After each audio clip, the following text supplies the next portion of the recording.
Hello everyone, welcome to another episode of our podcast series. My name is Anil Beniwal. We are at Step Ahead Education Consultants.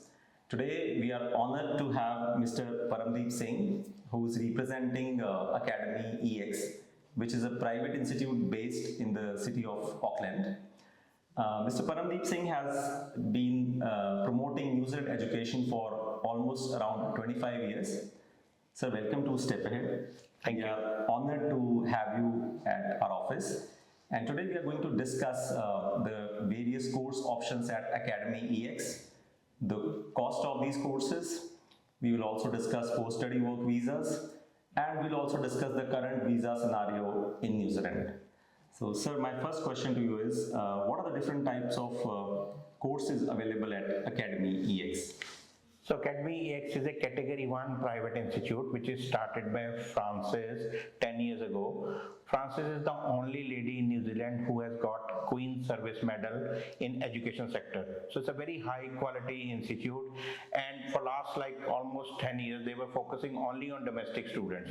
So they started promoting it to international students only from this year. So this gives a very good mix to these students who are coming from India or any other part of the world.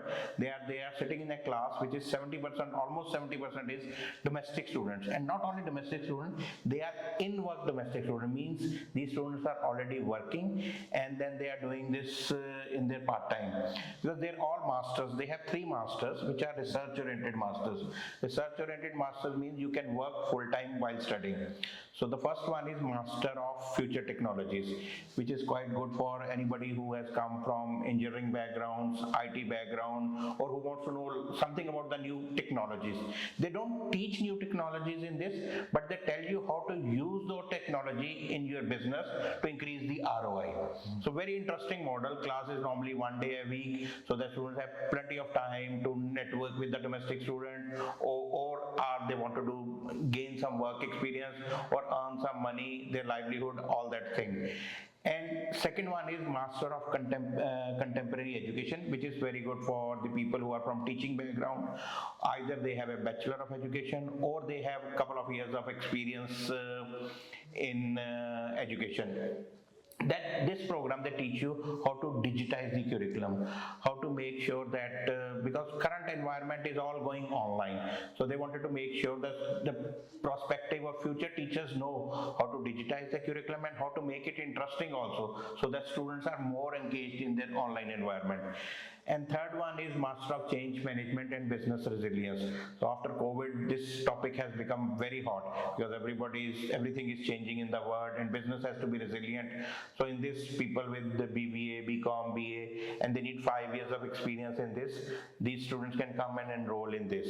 So roughly they need around 50% marks in sort of their degree, and as I mentioned, most programs need 2 years experience, but business resilience and change management need around 5-year experience.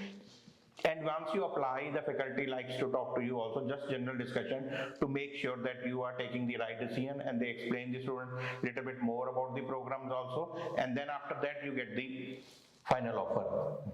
Right. So very interesting model, and it's a very good way of learning and understanding New Zealand culture and everything in Academy EX. So what is the duration of these master's programs that we are offering at Academy EX? So all these masters, there are 2 options. There's a fast track model, students can do it in 14 months also, but then the normal model is around 18 months. I normally prefer 18 months because students don't get that much pressure. So they finish it in 18 months, and as per the current immigration policy, they get 3 years of post-study work visa. And there's another interesting benefit in these masters, as per the current immigration rules, that if any students, and most of the students who are coming to these are very mature and they are married. So if they are married, spouse get full-time work rights. If they have any kids 5 years and above, then primary and secondary schooling is free. If the child is between 3 to 5 years of age, then 20 hours per week kindergarten is free as per the current immigration policy. So if somebody wants to migrate with whole family, wants to have a good quality education, wants to have a safe environment, and wants to have a future in New Zealand, this is one of the best options available.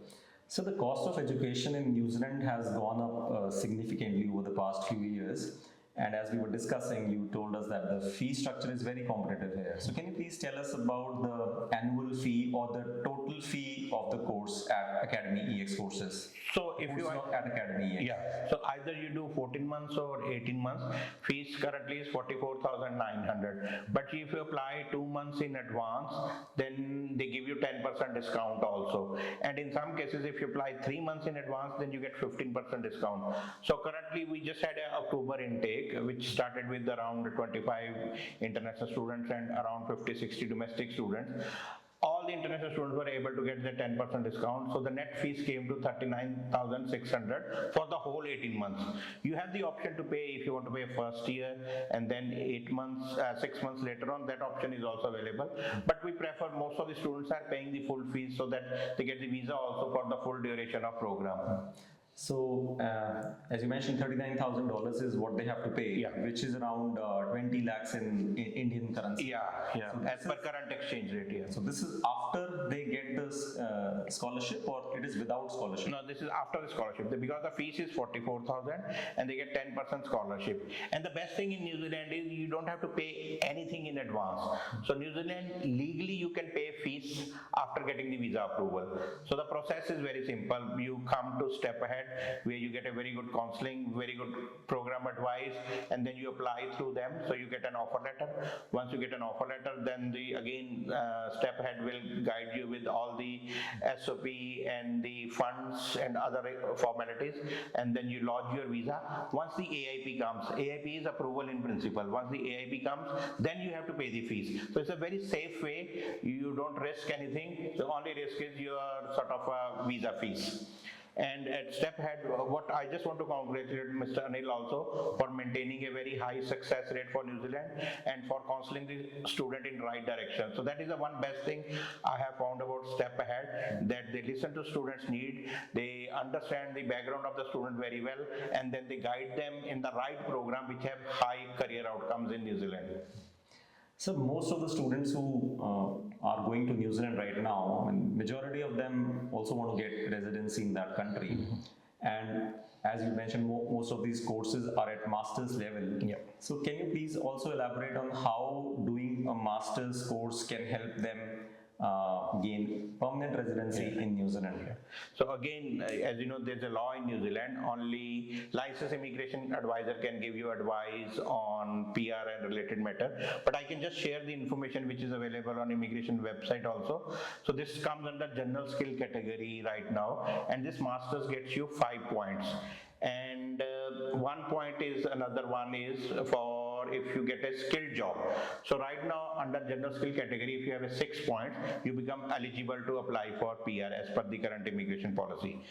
So on completion of this master, you are eligible for 5 points. And then after that, you get 3-year post-study work visa. In that, you need to get 1 year of skilled work experience. Skilled work experience is which is at a median wage rate. Right now, I think median wage rate is $31.66. You get a 1 year work experience in that, that gives you another point. And then as per the current policy, you become eligible. But again, I'm mentioning again, I'm just sharing the information. I'm not giving anybody's advice. Right. So if a student comes for these courses, can they bring their spouse on work visas? Yeah, that is again, that's the one thing. This is the best thing about New Zealand. The current policies are very favorable. So if you do any master, not only this, any masters in New Zealand makes you eligible to bring spouse on full-time work rights, and you can bring your kids also. So if kids are 5 years and above, then primary and secondary schooling is free. If kid is between 3 to 5 years, then 20 hours per week kindergarten is also free. So this is a very good time to bring and if your timing is right, the whole family can go together. Normally student visa can be done by anybody, but for spouse visa, either a spouse can do themselves, or you need a licensed immigration advisor to apply for the spouse visa. And Step Ahead have a lot of licensed immigration advisors on their panel also, who work with them very closely. So what is your experience about student visa approvals these days? What is the government's policies at this stage, and how do you feel it become better, or is it going tougher? What is your opinion about it? So that's a very interesting $1 million question right now. Everybody is asking about this. Right now, I think what is happening, New Zealand is also going through a lot of change. There is a new government which came into power last year, and they are implementing a lot of changes, and they are working very hard. Again, immigration, as you know, Mumbai branch was closed. Now they are doing the processing in New Zealand, but things are going in a positive direction because the current government has said they wanted to make India as a key strategic partner. So they are doing everything in their hand to make sure their relationship with India are in a good terms. So student visa comes in that. So they wanted to increase the approval rate. Currently it is around, for masters it is around 73 to 80%, so which is reasonably pretty well compared to other countries. And going forward also they are thinking about improving it further. They are training their staff also very well, especially with Indian documentation around the funds, because a lot of time people then complain that visa officers are not able to understand the funds, but they are improving it quite a lot, and I think future will be very, very bright. Right. And sir, there's another question which most of our students ask us is that sometimes they've already done graduation, but the program they select in New Zealand is at a graduate level, maybe at a bachelor's level or at a diploma level. So for those students, can we give them these lower level options? Is it possible to get a visa, or we always have to go for a master's degree or a PG level? Ideally, you need to actually show a progression. But say for example, in the course of Bachelor of Hospitality Management, if somebody wants to become a chef, there is no postgraduate available in that. Then they have to go for New Zealand diploma in cookery level 3, 4 and 5. So in those cases it is fine, but ideally if you have done a degree, you should be going for PG or master. That shows it's a progression and you are going in the right career path also. Right. So what is the scenario in New Zealand right now? As you live in New Zealand, so you're aware about the current job situation. The world is going into recession, as we keep hearing from news from other countries that it is getting tougher for international students. So how's the part-time work situation in New Zealand right now? So currently unemployment is around 4.8%, but as I mentioned, the current government is very progressive. They're putting a lot of policies in place to make sure that New Zealand comes into the top 5 countries in the world. Currently also it is the least corrupt country in the world. It's most peaceful country in the world. In happiness index it has come at number 10 in the world. And there are a lot of part-time jobs available, especially because New Zealand is an agriculture economy. So there are a lot of jobs in kiwi fruit industry, in other horticulture area. Then it's a tourism oriented country. And now after COVID, tourism is fully open. A lot of flights have started coming. So there are a lot of jobs, part-time job in hospitality and tourism industry. So I haven't seen any student who is not able to get 20 hours per week. So students should be willing to explore each and every option. They should not be saying, oh, this is not of my level, or I don't want to do this. I think first job, if they are ready to do any sort of job will be available. And I've been living there for the last 20 years. One thing I've seen, there's no racism in New Zealand. As long as your communication skills are good, you have a positive attitude, and you are a team player, you get the job. Sir, a lot of students who, when we counsel them about New Zealand, their first preference is mostly Australia. They prefer Australia over New Zealand.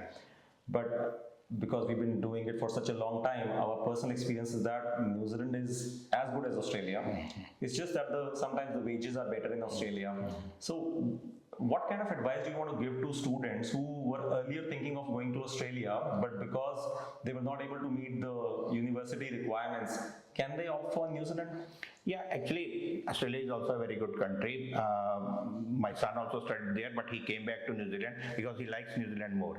So it's an individual thinking also, individual choice also. But why I like New Zealand, the people are very nice, very kind people, very friendly also, and the opportunities are there. And if some stage at least you want to go to Australia, once you have studied in New Zealand, you got New Zealand PR, you have a New Zealand passport, you can easily move to Australia also and work there. Sometime it happens like in nursing, Australia requirement is 7 band in each module, but New Zealand requirement 6.5 in each module. So we get a lot of people who come and do nursing in New Zealand and then later on shift to Australia because New Zealand registration is valid in Australia. So there are a lot of various ways to answer these questions. Right. But on the whole, both countries are good actually. Wherever you want to go, it is your own choice also. And actually Step Ahead can guide you for both countries. And sir, a lot of students who have already gone to countries like Canada, UK, who are struggling to get part-time jobs, and maybe it is becoming difficult to get residency also. Can they opt for New Zealand while remaining in those countries? Is it possible? Yeah, because nowadays visa is all online. So if you come across any students, you just have to apply for their visa online with the proper documentation. And again, various institutes like you were talking about earlier, part-time jobs also. So actually in New Zealand, most of the institutes have a international student support department which helps students in settling well and in helping with the part-time jobs also. So 𝐓𝒂𝒂𝒍 has a very good team which helps in integrating with the domestic society. They help you in integrating with the local students also who are there in the class. The networking is the most important part of the program, which helps in getting part-time and later on full-time jobs also. Right. So is there any placement facility at Academy EX? Yeah, so at the end of the year, then mainly through those students actually who are already in work and studying. So there's a networking event, and sometimes they call the employers also from the outside. They normally have a chat over a cup of coffee, and then students can talk to those employers and get the job. But most of the jobs in New Zealand are actually online. 𝐶.co.nz is the main website from where you can find the job, and 50% of our students are able to get job through that. Right. So can you also discuss about the campus locations? So campus of location, Academy EX? yeah, it's right in the middle of Auckland. It's a very good campus. It's a very informal sort of campus. Like you have beanbags also, you have relaxing area also, because most of the professors or teachers who come are also from the industry. So they teach you with their own experiences, and they try to create that sort of atmosphere because it's a research-oriented program. So you need to have your creative thinking also on, so that your environment has to be really, really good. And if you see the website, you will be able to see the campus photographs also. Right. So a lot of students feel that getting a visa to New Zealand is becoming very, very difficult. So what kind of advice do you want to give them? Yeah, what they must do? So yeah, the first advice is come to 𝒓𝒂𝒂𝒄, because their visa success rate is very, very good. And then make sure that your program is relevant to your study, it is progression, and also make sure that you don't need to add any fake documents in New Zealand. If there is a gap, just show the gap and make sure you have enough funds to sustain yourself in New Zealand for the studies. Thank you very much, sir, for sharing these valuable insights. I'm sure these insights will definitely help the students who are planning to come to New Zealand and to come to study at Academy EX. Thank you very much for watching this video. Thank you.